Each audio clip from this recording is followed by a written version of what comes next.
Grand rising, beautiful people out there. I am sending nothing but love, light, and positivity your way. Take the next right onto US 27 South.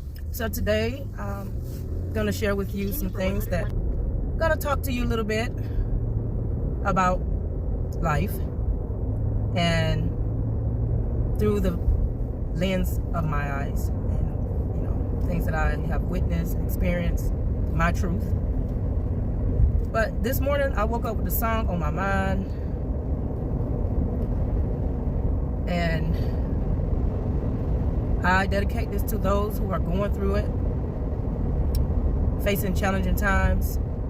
I know we have a full moon now, so I know a lot of people tripping and acting crazy, so I dedicate no weapon formed against me shall prosper.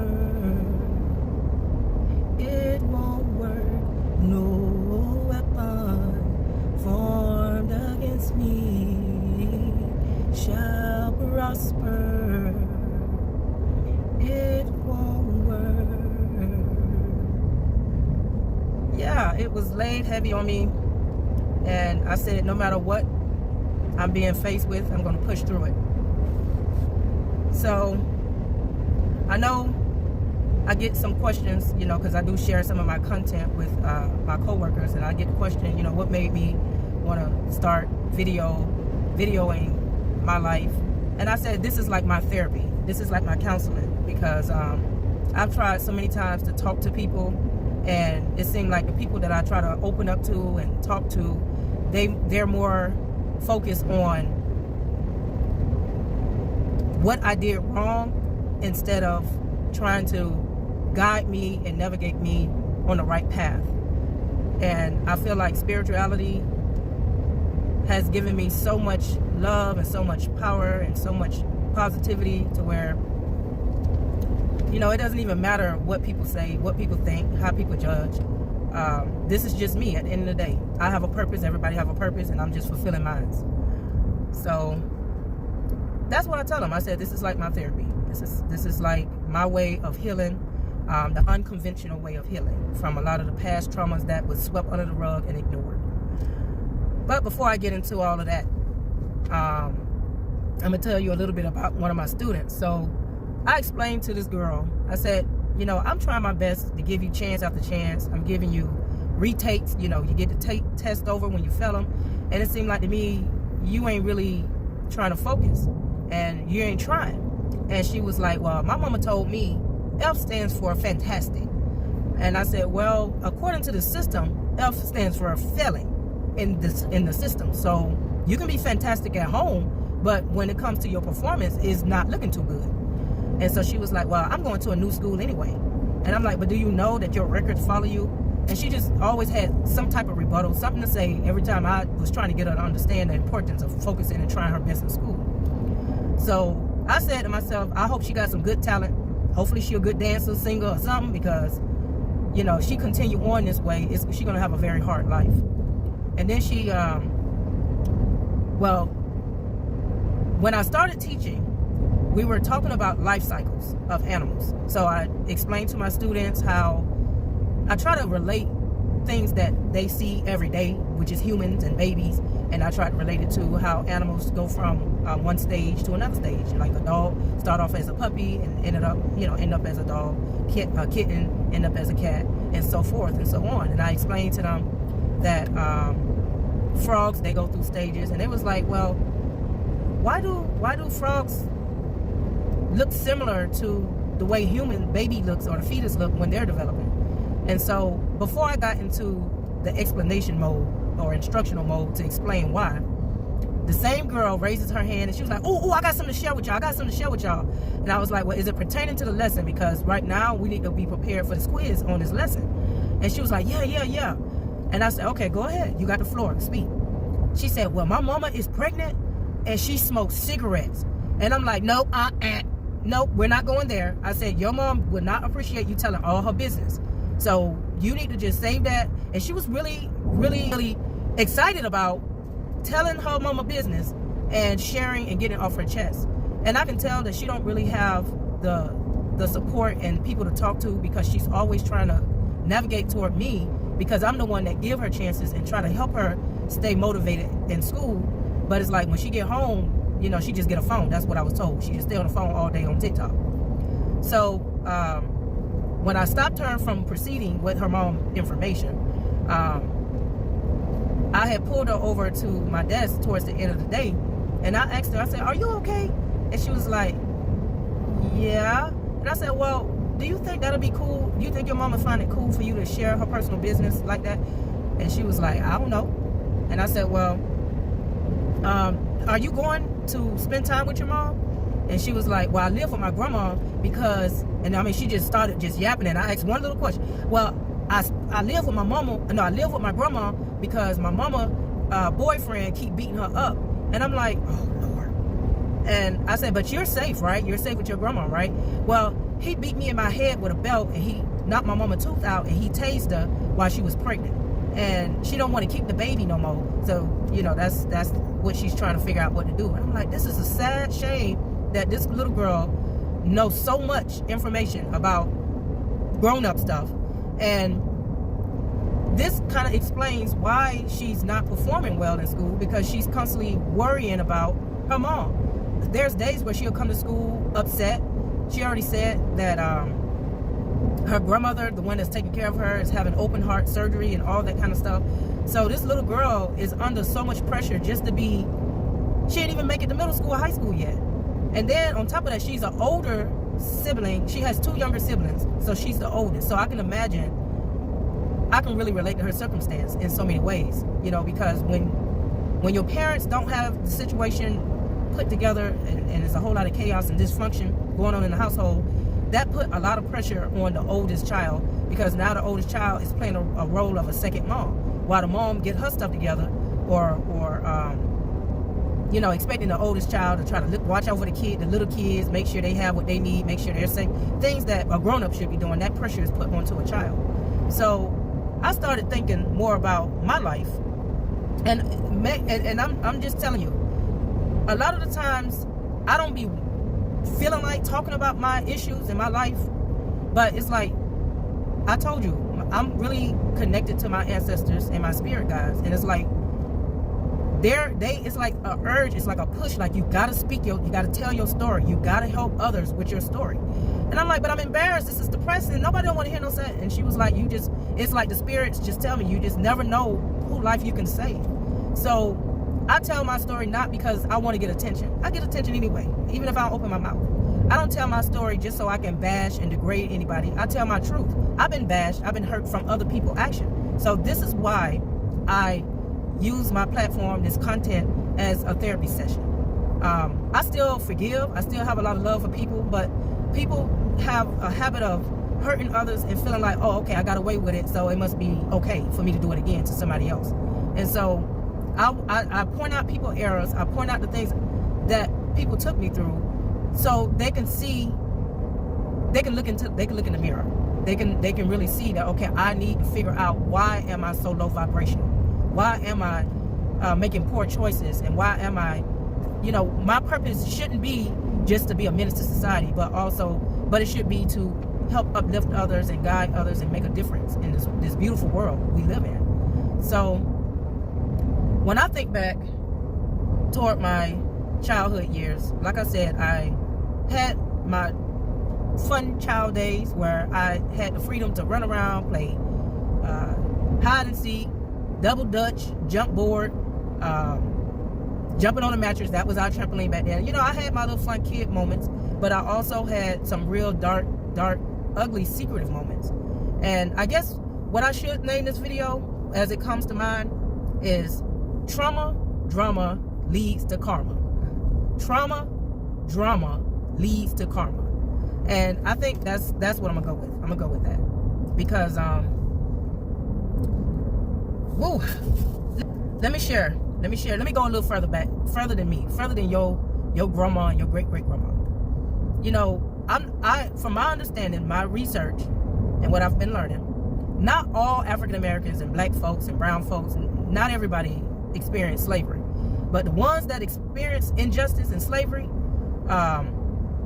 they didn't get a chance to live long enough to get the freedom that they wanted and to get that justice that they wanted, you know, from people being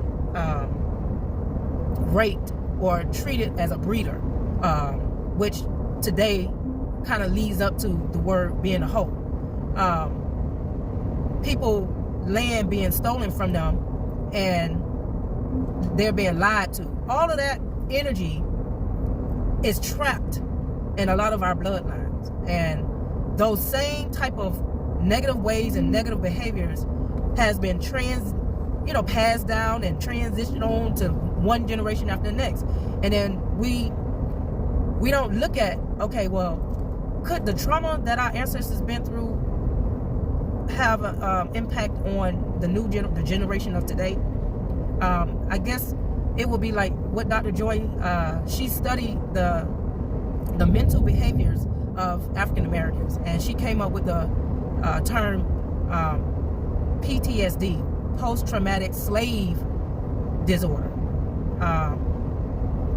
which is people pass down that slave mentality, that surviving mentality, which could be unhealthy, and into, by whatever your grandmother instilled in you, and she passed on to your mama, and she passed on to, cousins and aunties and stuff like that. And we wondering why there's so many broken black people that's just miserable and depressed and having all these mental issues and indulging in unhealthy coping methods, using drugs, alcohol, sexual addictions, and things like that, just so they can cope with challenges in today's society. So I know I do focus a lot on the karma of others, but karma isn't just for the sinners or the people who mistreat you, but karma can hit the ones that don't have nothing to do with, doing anything negative and bad. And let me give you an example. I don't know what kind of lifestyle my grandparents lived, or my great-grandparents or forefathers. I don't know what kind of lifestyle they lived. But there's a saying, you choose your destiny, your life, you sign like a contract of who's going to be in your life and raise you before your spirit even touch the flesh. I don't know if they sell drugs, marijuana, or alcohol up in the spirit world, but I signed up for a pretty interesting one. I definitely signed up for one that's filled with lessons and challenges. I know as far back as I can remember, and I think that was the main issues that I had to deal with. And I don't know if it has something to do with my grandparents being bullying others or sexual assaulting others. I don't know. I wasn't back then. I wasn't there. But I'm just saying, I know as a 5-year-old, there's no way a 5-year-old can have karma when they don't even know much about life. They're still innocent. That's the earliest age I can remember having being sexually violated in so many ways. I went from dealing with that to when I was 7, being the youngest cousin. I had older cousins that used to come over and play, and I always tried to fit in with them. I always looked up to them. They were like my big brother and big sister in so many ways. And in order for me, it seemed like, this is what I view. They might have their own story, they might deny it, but I don't have no reason to lie, because I think I've been through enough bullshit in my past life to where I ain't trying to develop any karma just to make up no stories. But anyway, it seemed like I had to do favors for them in order to be accepted, in order to be loved and treated like an equal. I had a female cousin get upset with me because she wanted me to suck her titty and rub her feet. I had another cousin get upset with me because he wanted a blowjob, and I wasn't, I was scared. What is that? Being a young little girl, and threatened. I ain't gonna have nothing to do with you if you don't do what I asked you to do. That's the kind of bullshit, right? But I can't get upset with them, because honestly, hurt people. So whatever they've been through, whatever trauma they've been through, whatever karma got passed down from their people all the way down, it seemed to trickle over to me. So it became my karma, even though I wasn't looking for no karma. I went through another situation when I left Miami, came to Jacksonville. I already had like funny acting cousins, and I did have funny acting, aunties and uncles as well. But you would think the people that's around your age will have a little bit more patience and kindness towards you, but no. It was an incident that happened where I was, I think if I'm not mistaken, 9th or 10th grade, in a little small country town called Greenco, little small country town in Jacksonville. There was this white boy, Josh, I don't know, I can't remember his last name. He thought he was like a white boy. No, it was like a black boy in a white boy body.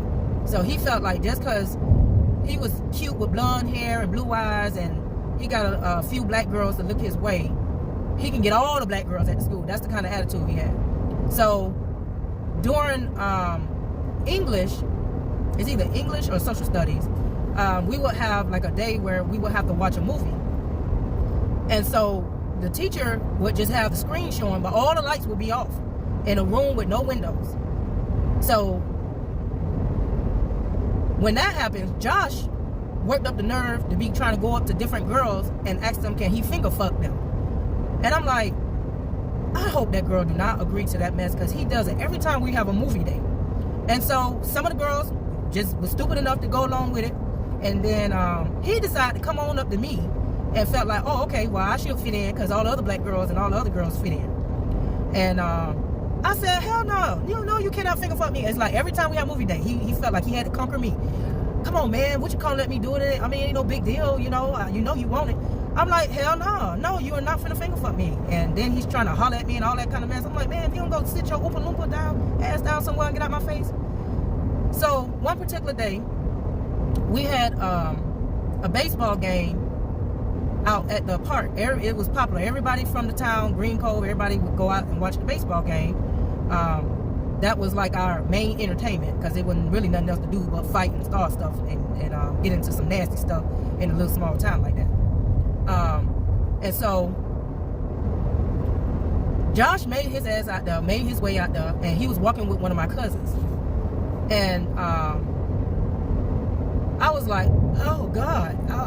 I kind of held it in, but in my mind I'm like, how in the hell my cousin fell for his bitch ass, because he know he ain't nothing but a hoe, and she must just don't know no better. But anyway, I was like, they walked past me, I was like, oh, y'all together? And then she started smiling and blushing, and then he kind of looked at me like, why you want to know? You ain't give me no chance. That's the kind of look he gave me. All I know is less than 5 minutes later, another cousin, which is Tamika, she walks out of the game, because she was in the game, and I guess some kind of way Jaraka and Josh must have said something to her, and made up some kind of lie. I don't know what it was, but all I know is she walked over to me and just punched me right in my jaw. Yes, I was going to fight her back, but apparently other cousins want to jump in and break it up when I get ready to get my lick back. But it's all good. I said, you know what? We'll let it. We'll give it to the universe and let the universe handle it. Today, I still didn't get an apology. Actually, I reached out to her, and she's telling me she don't even remember me and remember the incident. But I know she does remember Marlo, because she got pregnant by Marlo, and this is the same guy that sexually assaulted me during his graduation. So with that instant, during graduation, well, throughout the whole school year, Marlo always in somebody's face. He even had a teen pregnancy. I did not trust him, because a lot of people kept telling me that he nasty and he be messing with this white girl and all kinds of stuff, and he already had a baby mama and all that kind of stuff in high school. So I didn't want to have nothing to do with him. I mean, he was cool. I mean, he was an all right looking person, but I just couldn't connect with that. And I knew he was messing with my cousin as well. So when he graduated, he decided to, everybody knew him because he was popular. He was on a basketball team. And, I looked up to him because I thought he was a good basketball player. Everybody, was cool with him. But I just did not want to go beyond just being cool and knowing him as a classmate. His ass pulls up at a graduation house party. And I was riding with some female friends of mine. And he kept trying to convince them to let me, he wanted to talk to me. And I was trying to act like, please act like we don't hear him, act like we don't see him. And they was like, go and see what that man wants. So I get out the car with my friend. It was 3 other girls, one from Pier Station, one from Green Cove. I get out the car, and I'm standing outside of the car. I'm like, okay, well, what you got to talk to me about? He's like, man, it's something, important, and I don't want everybody in my business, so I'm gonna need you to just come ride with me real quick, and I'll bring you right back. It's no, I just don't want nobody in my business. So me being, naive and thinking that, oh, okay, well, he's just a cool classmate that want to share something with me. I don't know what it's about, but I'll go ahead and get this over with, since, my female friends kept pressuring me to go ahead and get it over with. Find out, talk to him. I get in his car, and it goes from 0 to a whole creepy 10. He's telling me, oh, I think you're a nice looking girl. I like you. I always wanted to get with you. And I'm like, I don't want to be caught up being on step. That's what I was saying in my mind. I'm only in the 10th grade. I ain't trying to be caught up in none of that. And he was like, but you ain't hearing me. I'm feeling you. I'm feeling you. And I'm like, well, I think I need to get back, because I know my people going to be looking for me. And so the more I kept trying to get out of the conversation and get him to turn around, the further out he was going. And it was nighttime, so I didn't know where we was going. All I know is we ended up in some kind of weird area where it was a lot of woods. And the last thing I recall is, look, I want to fuck, and if you don't want to give it up, I can just beat your ass, take it from you, and leave you out in the woods. That was like a turning point. I died on the inside, and he didn't even start touching me at that time. But I just pretty much like, oh hell, I can't scream out for help. I don't know where I'm at. It's dark. I definitely don't want to end up being found in the woods, because I don't know what he's capable of. I just know him from school playing basketball in the 12th grade. I don't even know what else to do. And I knew that I promised my grandmother that I was going to stay with my female friends. I never told him that I was going to be riding with nobody else. So I was already in fear. I was embarrassed. A whole lot of emotions rushed me at the one time. And yes, he did. He took it. I mean, it is what it is. He took it. I felt so dead on the inside. The odor, the smell of him, it just makes you want to vomit. And it made me want to vomit. And it's like, no matter how much I soaked in bleach, no matter how much I washed my body, the words just played in the back of my head. And then I tried to avoid being around people. I tried to avoid being around him. And one day he ran into me. He was riding in my area and saw me walking from a friend's house. And I was like, oh my God. I mean, I started almost having an anxiety attack. And then he hurry up, pull up behind me in the car and get out and say, hey, why you ignoring me? Why you ignoring me?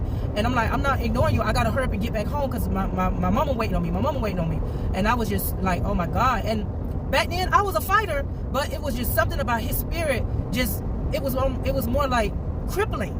And so he was like, well, you mine. You my girl. And you called me. And I was just trying to hurry up and just get away. I was so scared and confused about the whole situation. Like, okay, he done took advantage of me. He's still messing with my cousin. What am I going to do with this? So I just kind of buried it on the inside, and we moved, thankfully. And I didn't have to deal and see him again. But it was just, throughout my years, I just could not understand, like, what did I do so bad to end up with karma. I just don't understand. What did I do so wrong and so bad to end up going through an experience like that? Like, what can I do to clear that out of my life, out of my system, out of my mind? And it just seemed like it was like a wound that I carried for years. No matter how many times I went to a psychiatrist, how many times I took antidepressants, no matter how many times I tried to date other people to hopefully it'll get that out of my mind, it was still a part of me that was just broken from somebody that I thought was cool and trusted, and they just took advantage of me. So it went on from every time I run into a situation, cousins trying to fuck cousins and all this kind of mess that I'm constantly, seeing and exposed to. It had me thinking, okay, there's nothing in this world I could have done so horrible and bad to take somebody's body and violate it. So it's got to be karma being passed down through whatever my ancestors went through. And that's why they said sometimes you got to heal generational curses. Sometimes you got to go within and start working on self-healing. You got to face them shadows and those addictions. When you got an addiction to sex, with being a pedophile or being a pervert and all kinds of stuff, you got to figure out, okay, where did that stem from? Why is that such a urge to want to get into or take advantage of somebody and think that that's cool.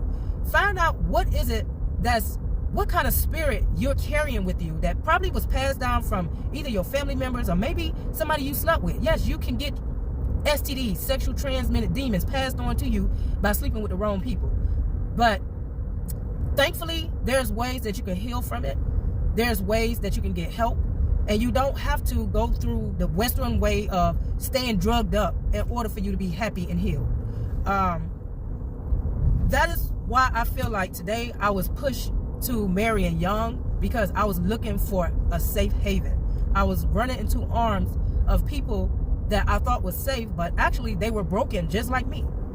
You know, they had traumas that they didn't even heal from, and it just kind of just layered on and transitioned over to me. Like, I know that I've heard a saying, we attract who we are. And I did not want to believe that, okay, how in the hell I will attract a hoe when I ain't trying to be a hoe?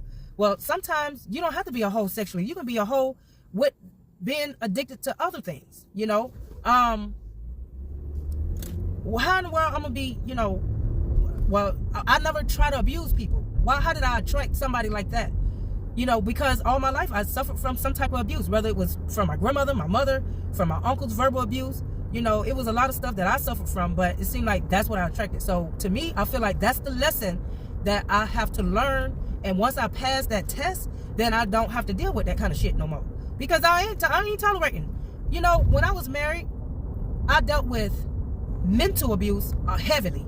But I was put in a position where I miscarried because I'm fighting to get away from chaos in my marriage. I have been punched in my stomach. I have been choked because I'm speaking out against wrongdoings and sins, and nobody don't want to look at a way of healing. And these are things that I tried to reach out for help, and nobody really can help you but yourself. And once you look in the mirror and you say, man, you know, it had got so bad for me to where I wanted to just leave this world. I just didn't. I felt like if this is my purpose, to be hurt from kindergarten all the way up to 12th grade, now I'm married and I'm being hurt again. What? This can't be what I signed up for. But I have came to reality to realize that, no, it's deeper than that. It's not even about me. I'm in it. I'm in the equation, but it's deeper. It's through the bloodline. It's through the society. We're all connected together.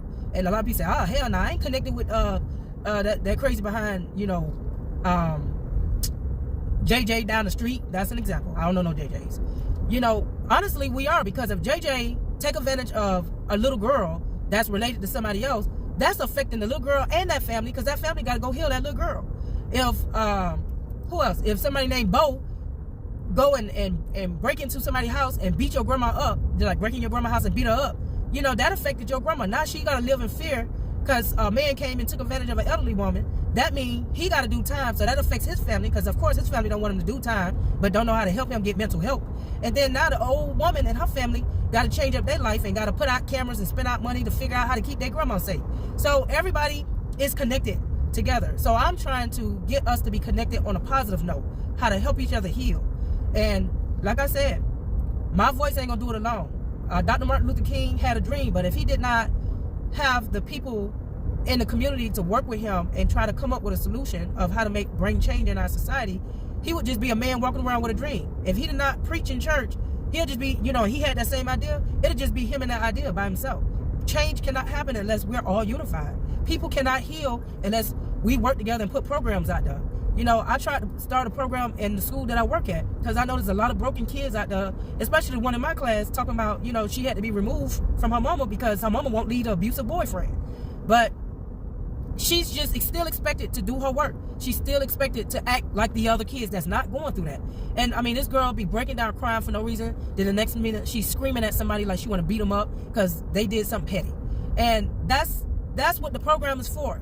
Kids that can't deal with death, kids that can't deal with divorce, kids that can't deal with sexual mistreatment, assault, all of that kind of stuff. Everybody don't know how to cope with that. I'm very fortunate enough to be able to say that throughout all of my trauma, I never had to turn and depend on alcohol. I never had to turn and depend on drugs. I never decided to go and be a prostitute because I felt like, well, why I might as well get paid for it since people keep taking it. I never turned into that because I had to find a mental and an inner strength to say, you know what, I I went through it, but my resilience, my strength, now that I know who I'm really protected by, I left that old way of thinking that, oh, you just pray on it. That's what I was told. When somebody take advantage of you, you just pray on it and get over it. No, so they can keep doing that to other people. You know, I understand, yes, the universe have a way of handling people with some low vibration. I understand that karma gonna balance it out, but at the same time, it's a lesson to be learned behind it, and it's not one that to be forgotten about and kept quiet about. So what I'm saying today is, if you have been through anything that I have been through, you know, I've been through some mess, I'm telling you. I mean, abuse inside the home and outside the home. Do not let that break you down. You have a purpose. Cry if you need to, but you push through and you do what you need to do to find your happiness. Do not depend on no pastor to bring you no happiness and get rid of all the demons, because that ain't gonna work. Do not depend on no psychiatrist or no counselor to give you all the answers, because they're not walking in your shoes. I remember I went to one counselor and I said, you know what, I'm having problems in my marriage because my husband acts like he's addicted to feet. And every time I go out in public, he's always trying to be slick and try to leave me behind or try to go and stare and lust over somebody else's body part. She never wore sandals. That time after I said that, that's when she started wearing sandals. And I don't know if it was a test to see if I started tripping, but I knew this lady had an issue, because when I went to go to her for counseling, she started counseling. I became her counselor. She's telling me that her husband cheated on her and with a white woman and have a lot of fetishes for white women. See, I try to go and support black businesses, but this is what I get. That's what I paid for. I'm saying save me in my marriage, but I'm trying to, you know, listen to her vent so she can save her marriage. So it had got crazy. And a lot of stuff she would tell me, well, just be happy he still like your body. Still be happy he's still attracted to you. But it's the principle. It's the respect. So that's something you can't fully depend on. You don't know what the person's mindset is. I don't care how much credentials they have, how many years they went to school, how many stories they heard over their life. Nobody can really save you from your life and your challenges except you. You may have to go back and find out about your ancestors, go back and find out why it's a lot of fucked up, crazy behind shit going on within your family, and then you'll understand. Incest, that's fucked up. I ain't never 100% cool with that, but it seemed like to me that was the popular thing back over there in that little small town, and not just there, in a lot of other areas. So with that being said, y'all keep your heads up. If nobody told you that they love you, know that I love you. I love you from the bottom of my heart. Even if you've been put in a position where you made fucked up choices based on somebody else's fucked up choices, know that you are loved. You know, a lot of people be so quick to judge people and call them names. Oh, she a hoe, she a hoe. You never know how she became a hoe. I don't believe that a toddler say, when they start speaking, they say, you know, when I grow up, I'm gonna be a hoe. No, people be put in a fucked up situation, whether they be broken by family members or broken by boyfriends, and then they end up saying, man, fuck it. But we gotta be stronger than that. We gotta come out of that. We can't be okay with that. We gotta make changes. You know, people don't wake up and say, you know what, I'm gonna be a murderer. They be put in a situation. They're trying to fight from all the trauma they've been through, but they just take it out on that particular person. That's why I don't judge murderers either. You know, nobody's in a place to judge anybody. Everything happens for a reason. Lessons are put in place to be learned and to be healed from, because we're all connected, like bumblebees. But that's enough for me preaching and teaching. I know it's Saturday, and I know that I should be giving my voice a break, because I'll be teaching all day, and now I'm working about 12 hours and still be half asleep. But I just needed to get that out there. Just know you're in love. And if you have any comments, please share. This is an open platform for healing, not for judging. If you would like to subscribe, feel free. I'm still in the works. I'm still trying. I call myself, like I said, I'm an amateur, and I'm still learning how to be more creative with my content. And please like, so it lets me know what more do I need to talk about. But I'm gonna tell you one thing, I ain't gonna talk about no lies. I'm gonna talk about the truth until I leave this world. So with that being said, peace out.